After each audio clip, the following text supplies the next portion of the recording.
നെടുമ്പാശ്ശേരി വിമാനത്താവളം വഴി 2000 കിലോ സ്വർണം കടത്തിയ കേസിലെ പ്രതികളുടെ ആസ്തിവകകൾ അന്വേഷണ ഏജൻസികളെ പോലും അമ്പരപ്പിക്കുന്നതാണ്. കരുതൽ തടങ്കലിലുള്ള പ്രധാന പ്രതിയും മൂവാറ്റുപുഴ സ്വദേശിയുമായ നൌഷാദ് 37 ഇടങ്ങളിലാണ് ഭൂമി വാങ്ങിക്കൂട്ടിയത്.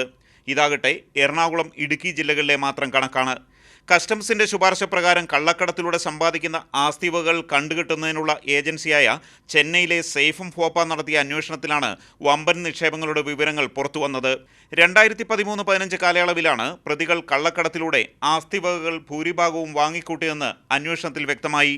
നൌഷാദിന്റെ ഭാര്യ, നൌഷാദിന്റെ സഹോദരൻ ഫൈസലിന്റെ ഭാര്യ എന്നിവരുടെ പേരുകളിലും ആസ്തിവകകളുണ്ട്. ഇപ്പോൾ കരുതൽ തടങ്കലിലുള്ള പ്രതിയും മുൻ എമിഗ്രേഷൻ ഉദ്യോഗസ്ഥനുമായ ജാബിൻ കെ ബഷീറും ആസ്തിവകകളുടെ കാര്യത്തിൽ ഒട്ടും പിന്നിലല്ല. 11 ഇടങ്ങളിലാണ് ജാബിൻ കെ ബഷീർ ആസ്തിവകകൾ വാങ്ങിക്കൂട്ടിയത്. കസ്റ്റംസ് പിടികൂടിയപ്പോൾ ഷോപ്പിംഗ് കോംപ്ലക്സ് വാങ്ങാൻ ജാബിൻ നൽകി 80 ലക്ഷം രൂപ ഇടപാടുകാരൻ തിരിച്ച് കസ്റ്റംസ് കമ്മീഷണറുടെ അക്കൗണ്ടുകളിലേക്ക് നൽകിയതായും റിപ്പോർട്ടിലുണ്ട്. കേസിലെ 4 പ്രതികൾ മാത്രം 100 കോടിയുടെ ആസ്തിവകകൾ കള്ളക്കടത്തിലൂടെ ഉണ്ടാക്കിയതായാണ് അന്വേഷണ റിപ്പോർട്ട് പറയുന്നത്. ഈ പ്രതികളുമായി ബന്ധപ്പെട്ടവരാണ് കോഫെ പോസ കേസിൽ ജസ്റ്റിസ് KT ശങ്കറിനെ സ്വാധീനിക്കാൻ ശ്രമിച്ചതും. ബിജു പങ്കജ്, മാതൃഭൂമി ന്യൂസ്, കൊച്ചി.